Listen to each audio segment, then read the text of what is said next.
Hello everybody, my name is Pete Proctor and I'm the principal at Lewisburg Middle School. Today is Sunday, August 23rd, and this video is for all you parents and students out there who want to know what's going to be happening at the middle school this week.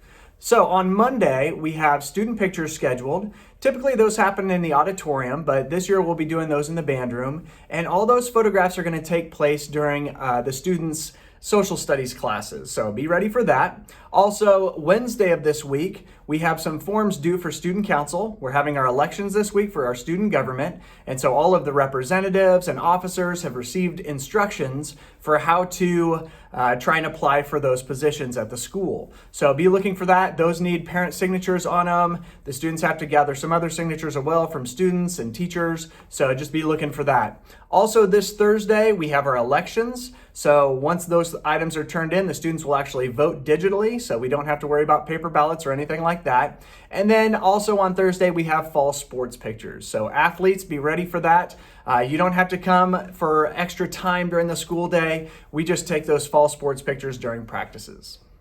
All right, now for a few key takeaways from this week. First of all, our students have been awesome at making sure they've been doing the 3 things that we talked about last Sunday. So in that big, long message where I kind of toured the building and we talked about how the processes were going to look at our middle school, I mentioned that everybody at Lewisburg Middle School would be focused on 3 main things. Those are wearing a mask, making sure that we're sanitizing often, washing those hands, and distancing to the greatest extent that we can given the limitations of our building. And let me say, our students rose to that challenge. They've been doing a fantastic job, and I bet you if you ask them, most of them are getting used to it. So we're all wearing those masks, we're getting used to the feeling of those things. They're doing a great job. Other things to think about this week. We did change the morning routine a little bit for the drop-off. So as kids are coming into the building, our bus riders, our students who are dropped off by parents, our walkers, everybody, as soon as they enter the building, they're sanitizing their hands, but we're allowing them to go to their lockers before they gather in our auditorium space and our gym space. The reason we're doing that is to make sure that everybody has a chance to get to their lockers before first hour. And with the way that everybody arrives in the building, it's nice and staggered. Remember, our doors open at 7:35 in the morning. That doesn't mean you have to be here at 7:35. So we've had a little bit of crowding happening at those doors, and we just encourage those kids who are out there to distance the best they can and continue to wear those masks, which they're doing great with. But as kids have staggered into the building, we've got kids eating breakfast, going to lockers, and then of course they go to our auditorium seating and our gym seating to get into those seating charts that we have for them. So guys, congratulations, you're doing great so far and we appreciate your flexibility.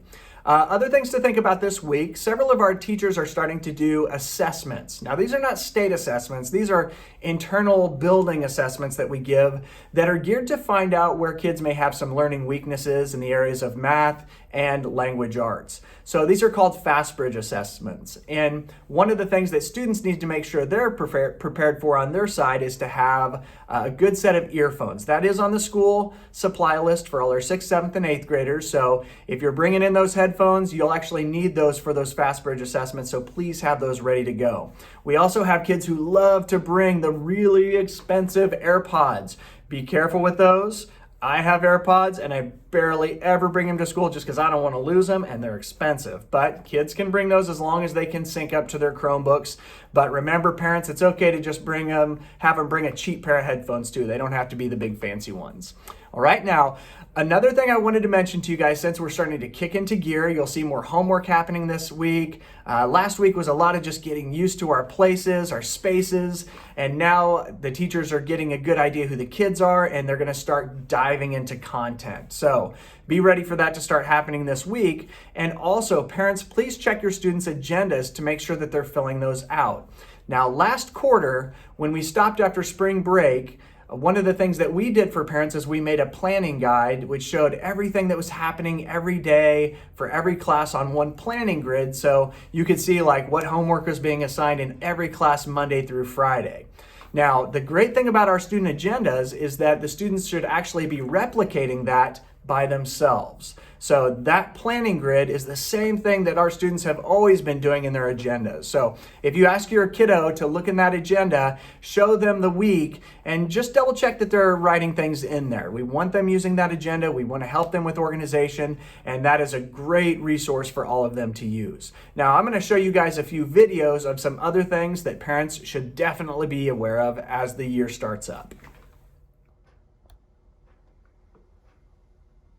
All right, so this is the Sunday announcements that you get every week from me. Remember, up in the corner here, if you go, you can actually look back week to week to see these. So I will store these for you and we'll just add to them as the year goes on. And I mentioned that I wanted to share a few things with you by video and just to show you a few more resources. What I'm basically doing in these announcements is going over everything that is in the announcements page. So we've talked about how great students have done. We're making sure everybody has headphones and so on.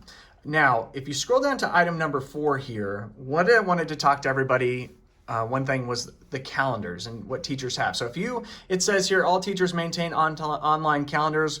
Click the Here button and it's going to take you to another page, which is going to have this really big picture. If you scroll down, this is an important resource for parents and kids. If you're ever wanting to find the phone extension or the email address of one of our teachers, everything is listed here by grade level. Now, you'll also be able to notice that next to each email address is a calendar. So if we were to say Miss Vossler's 7th grade language arts class, if I click her calendar, I can, as a parent, actually see what's being assigned for homework and what's going on in class every day of the week. Hint for parents, this is the same information or very similar to the information that kids are writing in their agendas. So if you're noticing that your kid is not filling that out and you want them to practice more organization, you could have them doing this from home, but we're also trying to ensure that they're doing this in school as well. But it's great to have you on our sides throughout this process. So once again, if you go to that page, let me hit my back button here, you'll see that's listed for everybody. Now we still have a few teachers who are working to upload their calendars. We have some shared staff members at the high school, but these should all be up and running very, very soon. So please take advantage of this. This is a great way to kind of get that quick contact with your teachers. Another resource that all teachers are using this year is Google Classroom. So Google Classroom is a way for teachers to communicate assignments and information with students back and forth digitally. If we were to have to close our schools, Google Classroom would be a very, very important resource for us to use. Just like last fourth quarter, we used Google Classroom as a way to deliver materials to students as well as to collect assignments. So in Google Classroom, what this basically is it's a site and every teacher maintains their own Google Classroom. So if you have a 6th grader, for example, they will have a Google Classroom for science, social studies, language arts, literature, math, all their classes. And if you look at this closely, what it does is it looks like a blog with posts. Now, teachers can assign work through these, collect work through these, Google Classroom, as well as grade assignments. But what I want to make sure all parents understand very clearly is that some teachers use these for grading, but the grades you need to pay the closest attention to are the ones that are posted in Skyward. So this is a resource that we use to help kids keep up, to post things. And this is actually my Google Classroom from a couple years ago when I was teaching 7th grade science. And you can see teachers can maintain assignments. If something is assigned during class on that day, teachers can actually post worksheets to here. So if you had a kid who was absent, someone wasn't feeling well, then they should, in some cases, be able to go to a Google Classroom to find missing work and actually kind of work ahead of the game rather than waiting to come back to school. However, if your student is missing class, make sure that you're communicating with teachers by email, because the teachers will set their own policies when it comes to giving students time to make up work if they're absent. So Google Classroom is another very important resource for all our students and you to be aware of. You don't, as a parent, have to join this as a guardian. What we would prefer instead is that your student show you these things from home if you have questions. So this is all Google. So when I say that, if you log into Google from home, if you hit these 9 buttons over here, it's called a waffle, you can select Google Classroom when your student logs in. So email can be checked at home, Google Classroom can be checked at home. It's not something that just has to be done at our Chromebooks. That is a home resource as well. So as you can see, there are a lot of tools at your disposal to help you be an informed parent when it comes to knowing how your kid is doing in school. This is our district website. It's accessible at www.usd416.org. And if you want to know how to get to the middle school's landing page, you across the top here would go to the second one, which is schools, then come over and hit middle school. If you scroll down, that's where the majority of the information can be found on this page. One important one to note would be the calendars here. We have the master calendar, which shows what's happening at the building level every day of the week. You have the meal calendar, so the menu is posted here as well as our bell schedule, so knowing how long our different classes are. One very important recess for parents, though, can be found at the home page. So I'm going to hit this home button, which takes you back to the district level. And if you scroll down, you'll see a quick link here that says Skyward Links, Tips, and Tricks. We went over this last year when we talked about enrollment with our incoming 6th graders. But if you go to this page and click Skyward Student, this is where you can log in as a parent or your child can log in to access Skyward. And Skyward is our student portal that allows you to see lots of things. So I wanted to dive in and show you just a few of those features. Now, one of the things I like to do with my own kids as a parent is watch them log into their Skyward accounts from home so I can see their interface and I can also see the announcements that have been posted to them. So when they log into student access, this is what they see, and this is my daughter's page. So here you can see a running list of announcements that have been posted by teachers or by the school. That is found in the home button. If you go to calendar, it takes you to a link of school events that are happening by the month.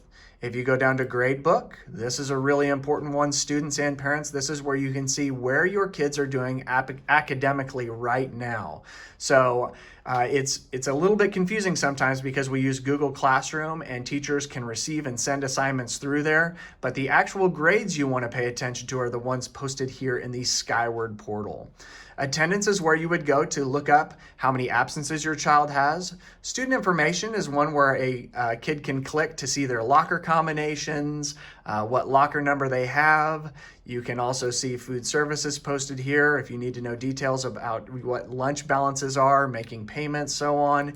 The schedule is the order of classes that a kid has throughout the day, and other items are found here as well. But the biggest one for parents that I really want to stress them and students look at is the Gradebook page, because this is so much of what we do at the school. The partnership is really strong when parents and kids know how they're doing in classrooms and you're communicating with teachers about performance. One thing about that, though, we would like to really increase the amount of communication that our students have with teachers. So if you have some concerns about an assignment, we are encouraging all of our students to reach out to their teachers by email or hanging around after class to talk about how they're doing. We want to encourage our kids to advocate for themselves, so we look forward to them contacting teachers to talk about how they're doing in school. So as you can see, technology allows parents and kids to have a really good idea of how they're doing at school at all times. When you've got the online calendars, the email addresses of teachers, the online grade books, the online classrooms, it's a lot of tech, right?